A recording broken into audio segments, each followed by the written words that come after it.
Slick back.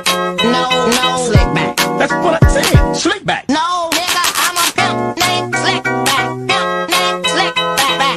Pimp named Slick back. Nigga, are you deaf? I'm a pimp named Slick.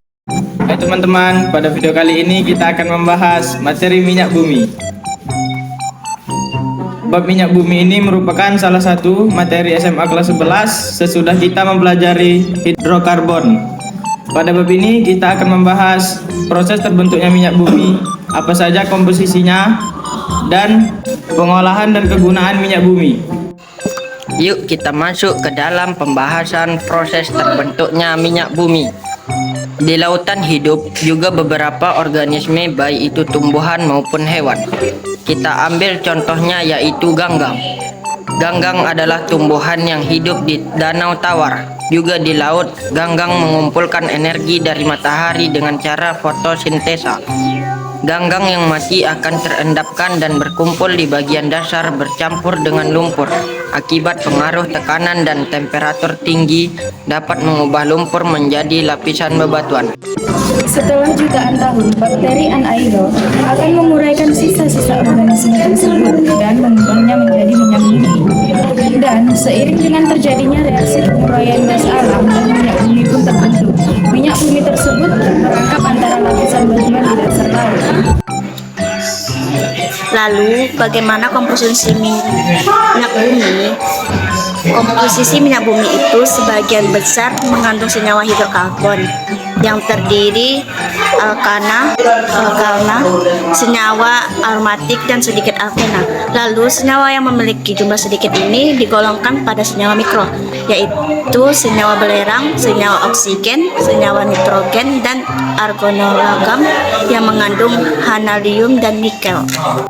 Selanjutnya kita masuk ke eksplorasi dan eksploitasi minyak bumi. Tahap pertama pada eksplorasi minyak bumi itu adalah melakukan pengamatan untuk mencari petunjuk dari permukaan bumi seperti lipatan dalam batuan. Kemudian untuk mengetahui lokasi minyak bumi dilakukan dengan gelombang seismik yang diciptakan dengan ledakan kecil. Ledakan ini nanti akan menghasilkan gelombang dan akan merambat ke kedalaman tertentu. Nah, jika ada batuan yang menggelembung, gelombang ini nanti akan dipantulkan kembali, kemudian pantulan ini dideteksi oleh sensor sehingga posisinya dapat diketahui. Nah, kemudian untuk mengeluarkan minyak bumi dari lapisan batuan tersebut, dilakukan pengeboran sampai ke dasar lapisan yang mengandung minyak bumi tersebut. Setelah dibor, minyak bumi akan memancarkan sendiri akibat perbedaan tekanan. Akan tetapi, tekanan ini semakin ke atas, semakin melemah, sehingga diperlukan tekanan dari luar. Juga, tekanan ini berupa pompa air atau tekanan udara. Nah, untuk melakukan pengolahan minyak bumi, maka harus dilakukan destilasi bertingkat terlebih dahulu.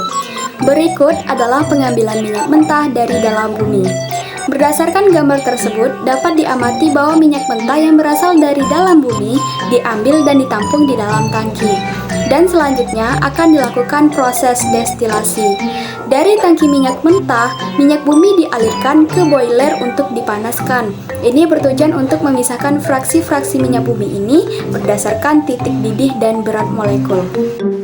Berikut merupakan proses penampungan fraksi ke-8 hasil destilasi berupa aspal.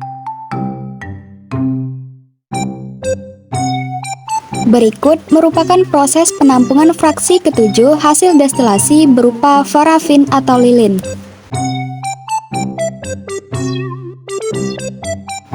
Berikut merupakan proses penampungan fraksi ke-6 hasil destilasi berupa pelumas atau oli.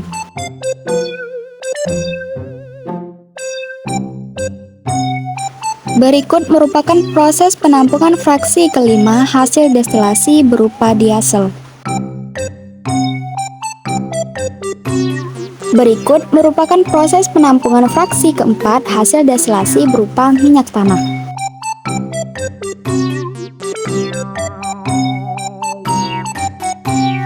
Berikut merupakan proses penampungan fraksi ke-3 hasil destilasi berupa bensin.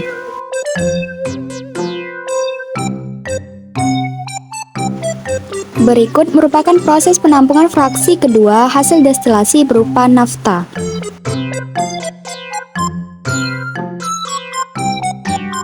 Dan yang terakhir, berikut merupakan proses penampungan fraksi ke-1 hasil destilasi berupa gas petroleum.